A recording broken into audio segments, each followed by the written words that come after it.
Behind me is the Ford Focus RS. I've never really ever taken it into consideration when thinking of a new car, but also I've never even driven one. Now, behind me, a friend of mine called James, who has a YouTube channel, ABtv, has a Focus RS. However, the stock car is around 340 horsepower. This is a Mountune one. The Focus RS is known for its rear-wheel drive drift mode. Now, we're not going to be getting into any of that today. I just want to see and experience, one, what the car sounds like, what it's like to drive, and ultimately I want to find out what all the fuss is about, because so many people rave about the Focus RS, but it's a car that has never really crossed my mind. So let's jump in the car and let's see what it's about. Right, okay, so we are now in the Ford Focus RS, however, the Mountune version. On my left, James. Hello, mate. Welcome to the channel. Yes, thank you very much for having me. We've done something together on your channel, but we've not done something together on my channel. It's a while ago since we've done something on mine. Yeah, I know. It was, where was it? It was... a Bath Day, wasn't it? Was it a Bath Day or SMMT or something? SMMT, that was it. We hooned an R8 around. Yes, that was rather fun. But no, first of all, thank you for letting me have a go in the car. No worries. One of the things for me, we're going to talk about the car quickly as well, but so many people rave about the Focus RS. Yes. Like, it's like this car that everyone's like, oh, Focus RS, Focus RS. But for me, it's a car that never really kind of comes across my radar. And I think it's for two reasons. First of all, I've never really been into the Ford scene, not against any Ford people whatsoever, but I've always just found other cars a little bit more appealing. So I think it's a really good chance for me to have a look and see what this car's like, particularly the fact that this is Mountune, right? Yes, it is. And so what does that look like, basically? So you're running the M400R tune on this. Yeah. You can get the 375 and the 380. Yeah. I'm pretty sure with the 380 package, it's pretty much everything that's on the 400, just with the changing map. Okay, yeah. I think there might be a few upgraded goodies with the M400, but at the moment, running in this, the M400R, you're looking to be set back about 4K. 4K for the package. 4K for the whole package. That's the ECU remap. You've also got the sports cat back exhaust, V3. You've got the sports cat as well. What else do we have? We have the induction kits, obviously, on the front of it, and the boost pipe hoses and stuff like that. Upgraded turbo resoak valves. Okay. Upgraded air filter. Pretty much the works. So you get quite a lot of quite a lot from it. And so the exhaust, this is a standard exhaust that comes on the RS. Yes. It does have a nice tone. You can change it to race mode if you like. Oh yeah.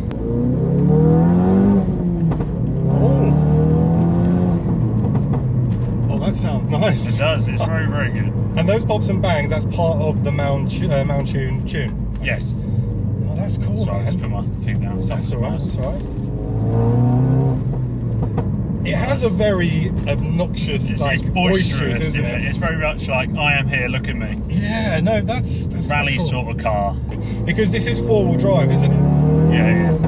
And obviously, well. you've got the ability to do drift mode on this as well, so you can send the power to the rear wheels. So something that we're seeing now in the A45S, this has already had for quite a long time. It's like 2016. It's a 2016 car. So how much to buy one of these? What, they're about 30, 40 grand? Yeah, so they've actually stopped producing them now, so you can't even buy them new anymore. You can get the editions, like the red edition as such. Yeah. But the main variation is you're probably looking about 30, anywhere between 35 to 40k. Okay, let's see what's like.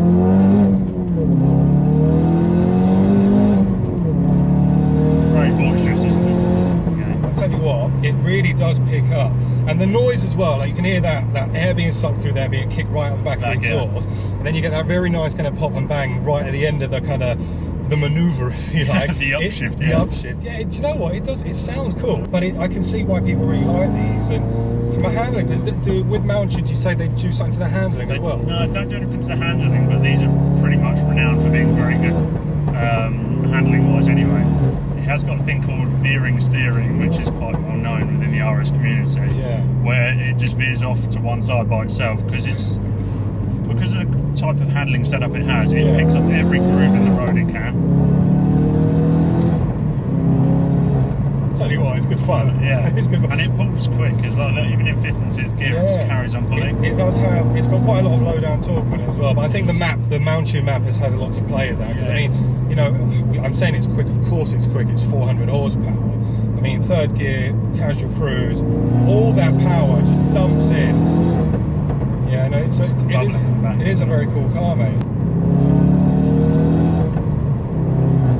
Do you you know what? As a driver's car, you know, obviously I've got these lovely Recaro RS seats. They are comfortable. They hug you in really well. Do you know what you say about the tram lining? So I think a lot of that, because my Alfa Romeo 4-seat has exactly the same problem, because the way they're built, the camber on them is built just to throw these things around. Yeah. And unfortunately here in the UK, with all the undulations in the road and what we have with just pants roads in general, you do get a bit of kind of veer and steer, as you said. You do, it's nowhere near enough to put me off this thing. It's fun. It's one of those cars you can just like. And do you know what I think as well? It's a bit of an event. So it's the AC on as well. Oh, there you go. It's reducing the power. It's reducing the power by a whole 1 BHP. But what it is for me though, it's I think from a looks perspective, it is quite boy racery, but I like that kind of stuff. I'm a real fan of cars that are out there. That makes sense.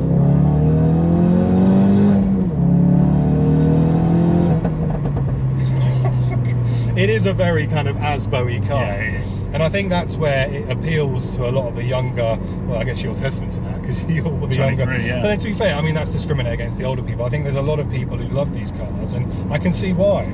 I think, would I ever buy one?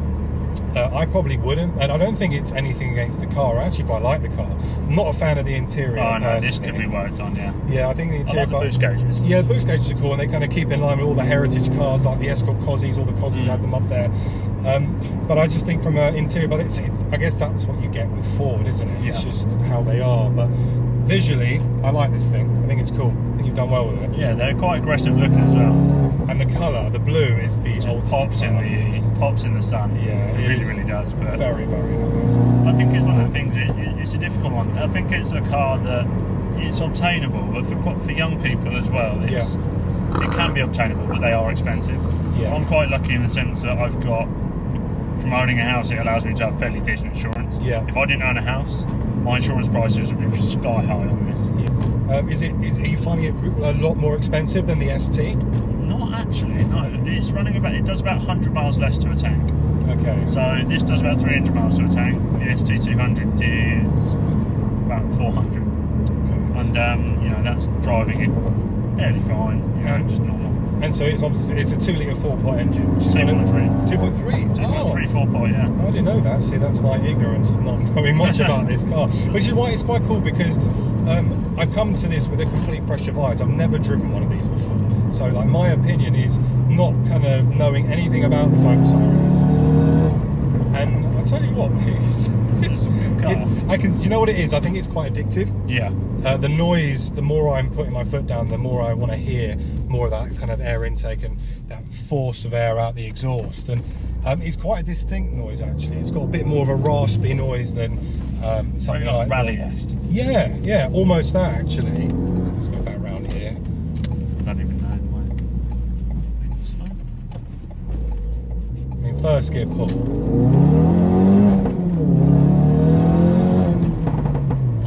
Oh, that was nuts.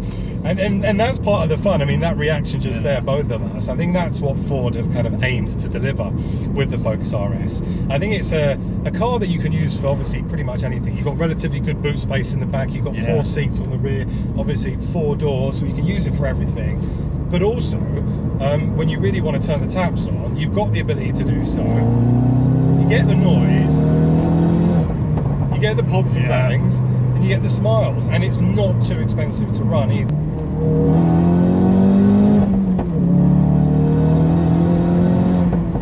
Not much torque, a little bit of torque, so enough to keep you on your toes. Noise is great, acceleration is great. What are these 0 to 60? Standard 4.7. 4.7. So with this, you're probably close to the 4s now. 4 is it? Yeah. And you can feel that as well. Yeah, it's running like 560 newton meters of torque. Yeah, and it packs a punch. So you're definitely travelling in this. You get launch control, you get drift mode. So look, for me as a whole, yeah, I'm impressed with this car. I do like it. Not bad. So yeah, exactly, mate. Thank you so much for letting me drive the car. Honestly, I really, really do appreciate it. James, any final words? No, I just hope you've enjoyed it. Well, yeah, actually, I do. I hope you've enjoyed it. For people that are kind of new to this, you know, Focus RS, like you said, not many people look at it as a car. Most people come from that Ford heritage sort of brand. But no, if you've ever about and you get a chance to test drive one, just take it for a drive and see what you think. Definitely. just around some B roads. That's probably the best way forward. I think that's the best to describe. This is a B-roll, B-road monster. Yeah. It's just fun. But anyway, guys, thank you so much for watching. I hope you enjoyed the video. Make sure to check out James if you haven't already. JJTV, a link in the description below. My name's Stef. You guys have been awesome. This is the Focus RS. I'll see you all very soon on the next one. Thanks for watching. Bye bye.